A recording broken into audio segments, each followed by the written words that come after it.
लगातार हम बता रहे हैं कि पेंशनर किस तरह संघर्ष कर रहे हैं और पेंशन का मुद्दा कितना गर्मा गया है कि सरकारें सुप्रीम कोर्ट के ऑर्डर को भी नहीं सुन रही हैं। और अब जिस तरीके से हायर पेंशन की बात करते हैं हम, तो हायर पेंशन के लिए लोग कितने परेशान हैं। और लगातार ये बात कही जा रही है, सुप्रीम कोर्ट ने कहा कि पेंशन कोई उपहार नहीं है, ये अधिकार है। और उस अधिकार की बात कहाँ जाएगी? ईपीएस 95 की जब हम बात करते थे तो सरकार ने कहा इसमें सुधार करेंगे। सुधार करने की बात की तो कहा कि भाई ईपीएस 2026 लाएंगे। ईपीएस 2026 आई, नए रूल्स एंड रेगुलेशंस आए, जो 4 लेबर कोड हैं उसके कंप्लायंसेस पूरे किए गए। लेकिन हायर पेंशन का क्या, उस सुप्रीम कोर्ट के ऑर्डर का क्या? और लगातार लाखों की संख्या में लोग परेशान।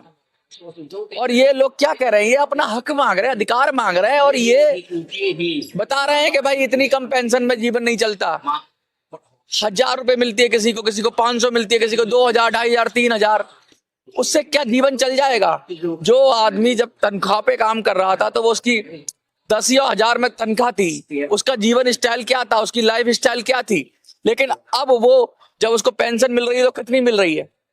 कुछ हजार, कुछ को तो ऐसी मिल रही है कि 1000 से भी कम मिल रही है। सरकार लगातार ये बात करती है कि हमने मिनिमम पेंशन 1000 कर दिया, लेकिन लाखों पेंशनर ऐसे हैं जिनकी मिनिमम पेंशन 1000 से भी कम है। और वो पेंशन तो छोड़िए, जब हायर पेंशन की बात हुई तो लोगों में खुशी आई कि भाई लोग फॉर्म भरेंगे, हम पैसा जमा करेंगे, पैसा जमा करने के बाद हम एक बढ़िया पेंशन के हकदार होंगे। लेकिन हमारे साथ शर्मा जी हैं, एक ऐसे ही पेंशनर्स हैं। इनकी व्यथा क्या है? ये जंतर मंतर पे आए और लगातार मैं पेंशन का मुद्दा बड़े जोर शोर से उठाता हूं और सरकार की को दबाव में डालने की कोशिश करते हैं। अभी कल शायद वेस्ट बंगाल में गिनती भी है और पेंशनर आप सब देख रहे हो, तो एक बार शर्मा जी की बात सुनो, समझो, इनको सपोर्ट करो और इनकी बात भी सरकार तक पहुंचाओ, क्योंकि ये भी आपके अंदर से ही निकले हुए व्यक्ति हैं जिन्होंने इस दर्द को भोगा है।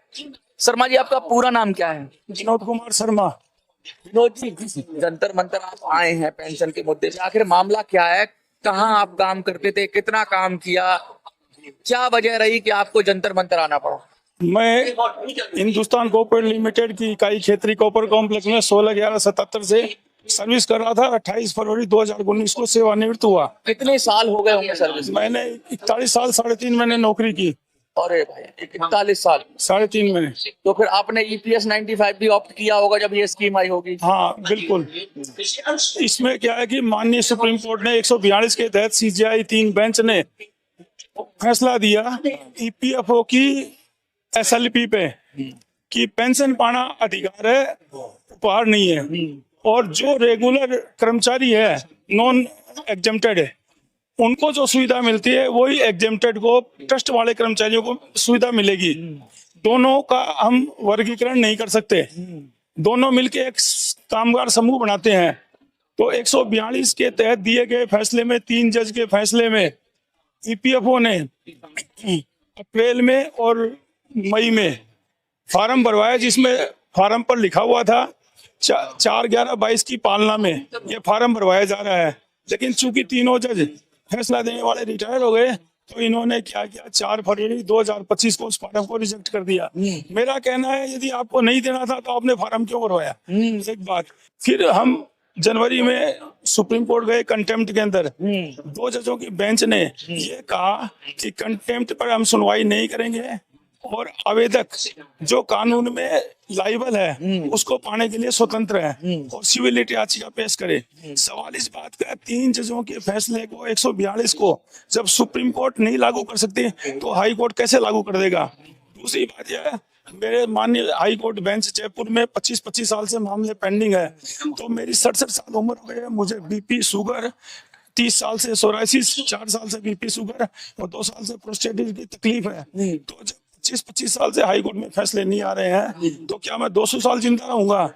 और सुप्रीम कोर्ट के 142 के फैसले को 2 जज की बेंच है खा गई। तो मैं माननीय सीजीआई से निवेदन करूंगा, जैसे नुपुर शर्मा के मामले में संशोधन किया गया, रिव्यू जारी किया गया, इस मामले में भी 23/4/2026 के फैसले को बदला जाए।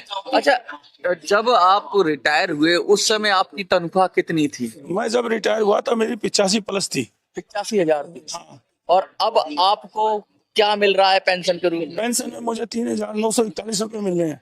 तो जो 3,000 और 85,000 जब चलते थे तो जीवन कैसे चलता होगा? आप बच्चों को भी गिफ्ट देते होंगे, अपने नाती पोते जो भी हैं उन सबको आप बड़ी मान सम्मान से रखते हो, घर में भी सम्मान होता होगा। अचानक वो 85,000 वाले को गरीबी रेखा से भी नीचे, मुझे तो ऐसा ही लगता है कि 85 कमाने वाले को 3,000 दे देंगे तो 10% भी नहीं हुआ, 10% 8,000 होता है। तो मुझे लगता है 2-3-4% पे आपको लाके पटक दिया। बिल्कुल। और आप हायर पेंशन के लिए वो सब मान्यताएं भी पूरी कर, जो सरकार ने जो भी बाध्यताएं बनाई हाँ। वो सब पूरी करने के लिए तैयार थे। बिल्कुल। फिर अचानक ऐसा क्या हो गया कि भाई इससे आपको मतलब एक तरह से बेदखल कर दिया? क्या हुआ ऐसा? इस देश का दुर्भाग्य है, सच बोलना है अपराध माना जाता है। सुप्रीम कोर्ट के आदेश की पालना के लिए हमें सुप्रीम कोर्ट में जाना पड़ता है, और सुप्रीम कोर्ट है ना ऐसा है वो सुनवाई नहीं करती है। तारीख पे तारीख मिलती है नहीं, वो 24 मार्च को इन्होंने 2026 में ये कह के खारिज कर दिया कि पेटिशनर अधिकृत है, कानून में जो भी प्रावधान है उसको पाने के लिए, लेकिन हम उस पे है ना मतलब सुनवाई नहीं करेंगे। तो सुप्रीम कोर्ट तो कानून की रोशनी में ही तो अपनी बात रखेगा ना, कानून के जरिए बंधा हुआ है। बिल्कुल। कानून बनाती है संसद और कानून बनाते हैं राजनेता।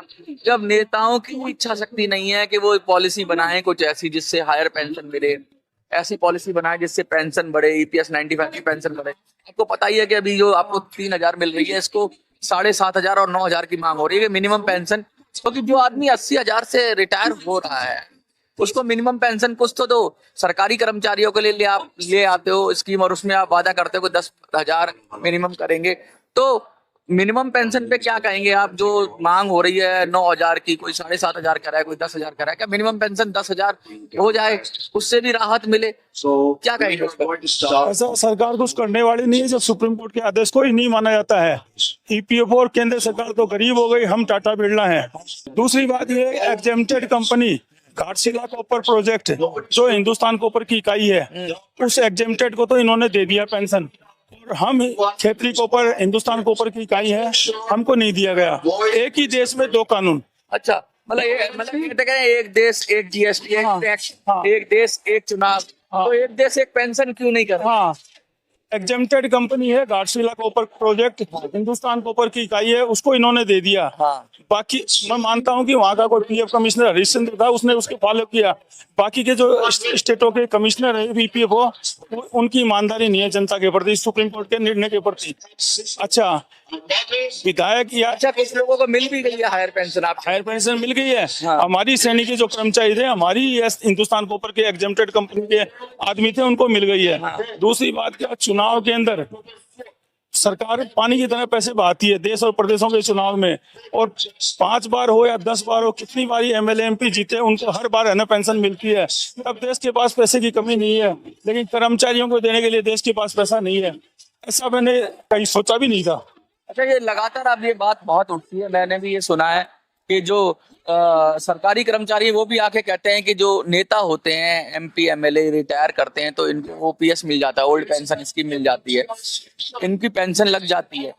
लेकिन वहीं पे जब सरकारी कर्मचारी की बात आती है तो वो कहते हैं कि उनके लिए न्यू पेंशन स्कीम लिया है, ये उनको OPS हटा दी। लेकिन आप तो सरकारी कर्मचारी की बात नहीं कर रहे हैं, आप तो EPS 95 की बात कर रहे हैं, और उसमें भी जो प्रावधान आया कि सुप्रीम कोर्ट के ऑर्डर आए, गाइडलाइंस आई कि भाई हायर पेंशन मिलनी चाहिए, वो भी अधिकार है उनका।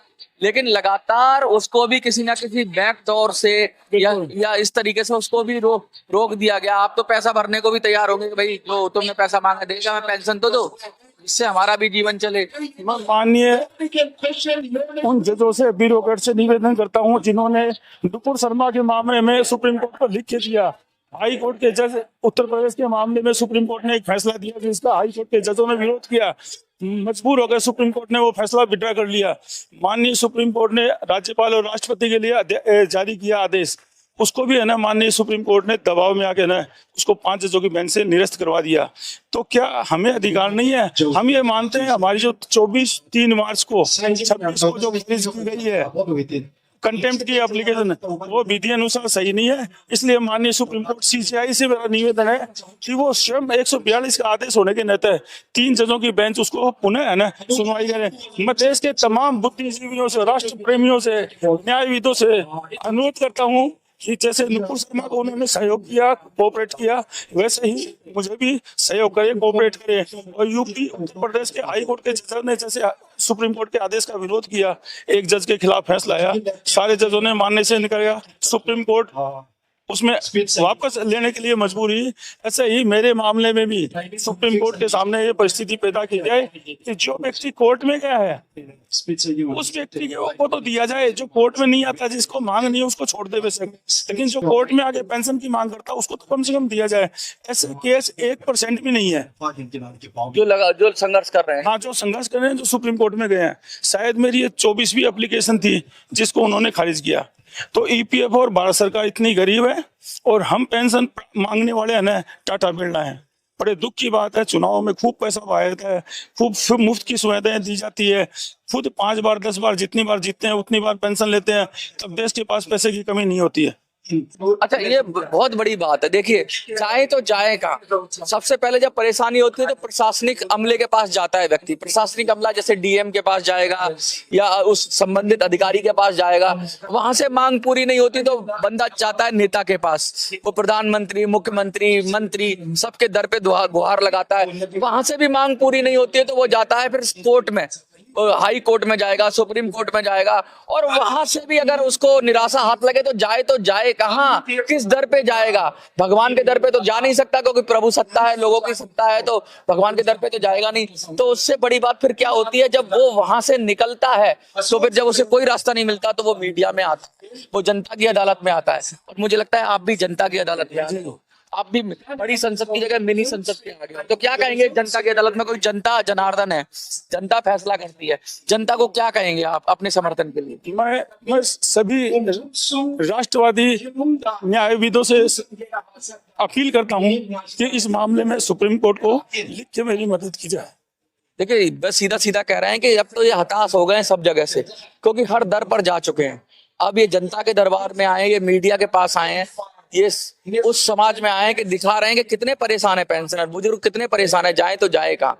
इनके हक की आवाज कौन सुनेगा? प्रधानमंत्री जी, गृह मंत्री जी, आप सुन रहे हैं तो आप पॉलिसी बनाइए।